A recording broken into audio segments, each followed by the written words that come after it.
Everybody, round of applause for Steve. Hello. Hi.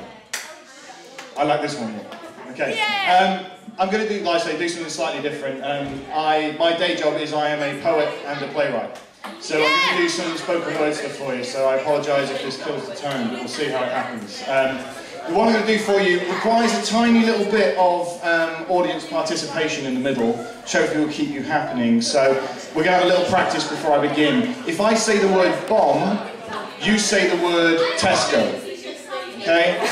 So on 3, bomb. Tesco! Louder. Bomb. Tesco! Fantastic. Now it's not some sort of terrorist mantra that I'm going to give you here. It's about using a space for something different. It's about reclaiming it and using it for something different. It's about taking Tesco's and making it into a music venue. Woo!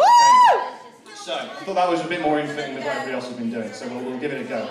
So who's this? Another poet with a messiah complex, thinking when I write a concept it stops the nonsense, but God chuckled and so I let go. I started playing African drums in the car park of Tesco. My heart is vast and growing. I speak in power riddles, casting poems out through the drab and the drizzle that drives down and penetrates the shopper's coats. One office bloke gives me a look like, you can't stop this bro, but I can bang a drum until my hands fall apart. And if it makes one shopper dance, that's my calling answered, my reason for playing from the evening to the morning after. I carry my flames like stigmata through the falling darkness. And in the rising light, I hit the goat skin. The nature of sound means it always finds an opening, and this time I'm hoping it might find your lug hole. And if it does, I'll flood your subconscious with a drum roll, because it's the movement. What the movement?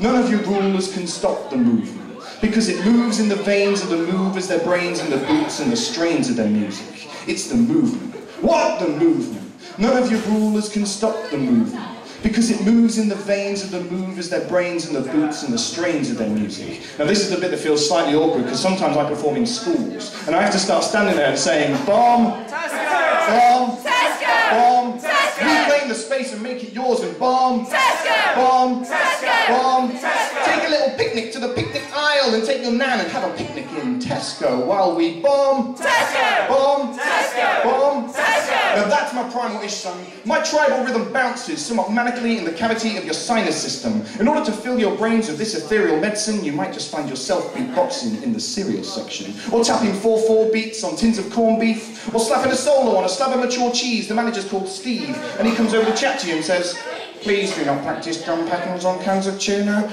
It's very distracting to the consumer. But in mid-opus, Steve freezes and his eyes switch focus. He grabs a pack of Kitty Cat and starts to shake a Latin rhythm with it. And the shelf stacker Dave is rapping bits of lyrics. He's very gifted. And within a minute, Dolores from storage has chipped in with us some chorus in Zulu. They never knew she could do that. It's hard to believe Steve is beating the bass on 2 vats of margarine, and Dawn from customer services is dusting glasses over the PA. And Gary, who has a nervous twitch and a weak brain, is stamping out the hardest beats on the counter at the pharmacy, scavenging paracetamol, or rather anarchically. And before long, the whole supermarket's deep with raw song. Someone's even found some frozen cod they can play chords on. 4 hours later, you step out in the fading light with a new perception of space and time, and in the car park, this weird guy is playing a djembe.